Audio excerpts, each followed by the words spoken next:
À quoi ressemble une journée type de préparation d'un match entre le coach assistant, le coach et le IGL? Comment vous répartissez-vous les tâches et comment procédez-vous à la réunion de pré-match? Merci. En gros, on connaît notre adversaire. Généralement, Matt et Dan sont en attente de mon choix de carte et ce que je pense. Quand il y a des hésitations, j'hésite pas à en parler. Je veux dire, écoutez, j'ai un doute, quoi. J'ai un doute. Alors, ça peut être positif comme négatif. C'est en mode, j'ai pas vraiment de feeling ou autre. Ou quand on a un doute, ce qu'on fait, c'est que Matt et moi, on regarde, par exemple, pour un pic, les deux maps des adversaires en question. Et on se dit, bon, c'est mieux pour nous de ce côté-là, c'est moins bien, etc. Donc il y a cette première partie-là. La deuxième, c'est que, bon, ça a changé cette année, mais Dan fait aussi sa préparation, notamment plus son attaque, quand même. Où il regarde ses trucs, il va faire ses trucs. Matt peut l'assister, des fois il est avec nous. Disons que Dan, il est plus autonome, pour lui, il fait ses trucs, c'est pas vraiment structuré avec nous, parce que comme Dan est dans ses trucs et il peut partir à réfléchir, nous, on est très structuré dans ce qu'on veut faire. Ça, on fait souvent la veille, sauf si on nous fait rentrer à 1h du matin et qu'on a un BO5 à jouer à 14h le lendemain, c'est arrivé, donc on le fait la nuit, et puis on dort un peu et on se voit un peu avant pour à nouveau faire le point. Et ensuite, le lendemain, généralement, il y a 1 heure de préparation, on explique les choses importantes, notre plan, les pistoles, premier round armé, ça dépend aussi. Ça peut dépendre aussi par rapport à ce qu'on a dit avant, je ne vais pas rentrer dans les détails. C'est un groupement et dans les préparations, moi je suis très à cheval sur la big picture, donc sur vraiment les choses essentielles de la game.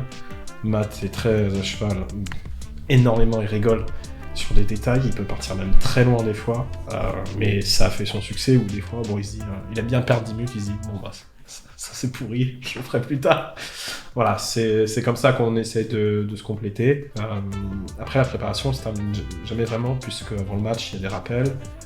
Matt finit les fiches. Des fois, je vérifie si c'est clean, parce qu'il n'a pas eu le temps de tout faire, parce qu'il a plein de choses à faire. Ensuite, entre des maps, on est déjà à 3 heures de jeu, donc Matt va rappeler des éléments importants pour un joueur, peut-être deux, sur des positions, sur des utilitaires, ou sur une approche de sa position, ou sur un truc qu'il a trop fait, ou pas assez fait. Voilà, où ça on est obligé d'adapter parce qu'il voit que c'est nécessaire, il voit que c'est un peu fatigué, il voit qu'on a peut-être oublié quelque chose dans les rappels, parce qu'on s'est peut-être très concentré sur la mentalité qui n'était pas suffisante la carte d'avant. Donc lui, il n'a pas le TeamSpeak, il sait pas ce qui s'est passé, il entend, lui, il a juste les feedbacks, ce qu'il entend. Donc lui, il va plus être dans le présent, focalisé sur le technique, le tactique, pur et dur, parce que la mentalité peut pas fixe, entre guillemets, parce qu'il ne sait pas à quoi il a assisté. Donc moi, des fois, ça peut être un fixe tactique que j'ai vu pendant le match, que je vais fixer, ou mentalité ou autre, où je vais peut-être demander un ou deux trucs en plus à Matt, parce que j'ai vu des choses qui me paraissaient pas logiques par rapport à ce qu'on avait vu et ce qu'on avait prévu. When a team is on a losing streak, what's more important to fix first? The tactics or the confidence within the team? Basically, not tactic, it's always confidence. I will give you an example. Navi is losing confidence right now. And they said a couple of times, yes, we have the best playbook we never had, etc. It's just about confidence. You can have the best tactic, whatever, but if you don't feel good to shoot well, etc., you cannot do anything. T'es d'accord avec ça, Matt? Yes, full agree. Une question pour toi, Xtase. Xtase, quand tu reviens chez Vitality, chez Vita, avais-tu peur? Non, pas peur. J'ai jamais peur. Non, il y a juste des questions. On m'avait déjà préparé quand je dis on, c'est plus des personnes qui sont de mon entourage, que je reviens entre guillemets chez un ex, que il y a des choses qui sont différentes, il y a une approche différente aussi. C'est sûr que je m'étais préparé au cas, et c'était d'ailleurs en plus parce que ça fait comme ça depuis l'ère Astralis, que l'équipe qui domine l'année, c'est pas souvent la même chose, et que sans doute les premières critiques viendraient sur une seule et même personne. William m'a bien assisté.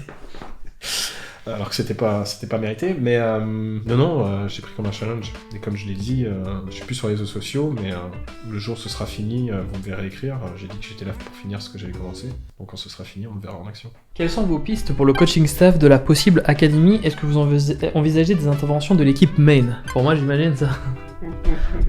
Ouais, bon, l'équipe première est très concentrée actuellement sur les échéances. Pour l'instant, ils sont pas trop sollicités. Je fais une néo, comme diraient certains. C'est-à-dire, je fais mes trucs dans mon coin pour le moment. Mais ce qui est certain, c'est qu'il faut que l'académie elle ait un lien avec l'équipe main. Donc, les profils que je vais aller chercher, avant de prendre la décision, il y aura de conseil de coordination pour être certain que c'est des profils qui sont validés, pas pour les joueurs, du moins pour l'encadrement, parce que les joueurs, ça, je pense que de toute manière, à part certains profils clés sur certains postes, là où j'aurais peut-être besoin aussi de votre science, mais on va dire plutôt sur l'encadrement, ce qui est le plus important pour moi, c'est que les deux coaching staff se parlent, que s'échangent des informations et que surtout l'académie joue comme le souhaiterait la main team. Parce que en gros, si l'académie joue pas comme la main team, techniquement, elle mène nulle part, en tout cas, elle doit mener en priorité chez Vitality, et après on verra les opportunités de marché. Donc pour l'instant, on explore des options de coach, voilà, j'ai des discussions,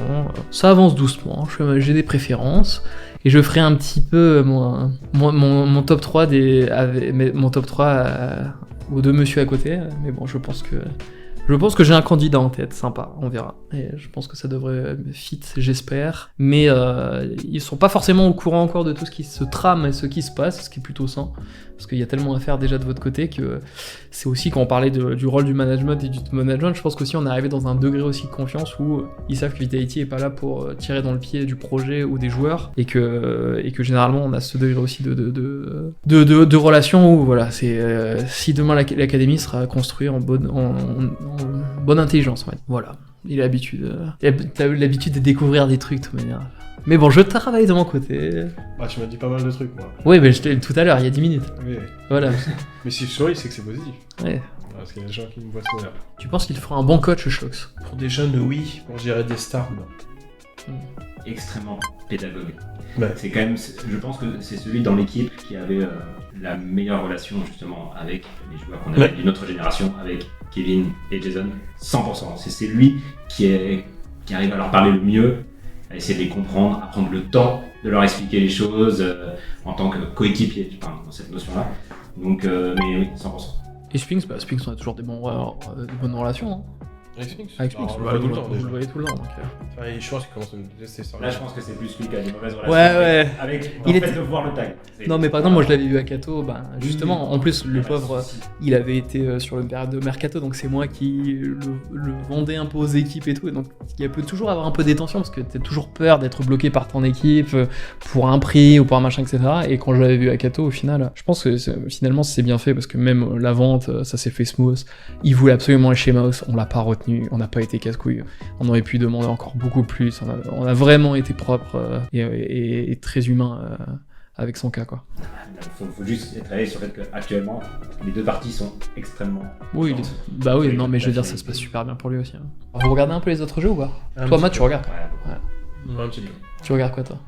Parce que Matt, je sais, Matt, il regarde tout. LoL et Rocket League. Matt, je reçois des messages sur Valorant en disant, on joue à quelle heure? FIFA. Tu regardes FIFA aussi? Ouais, je t'ai dit, il y a du progrès.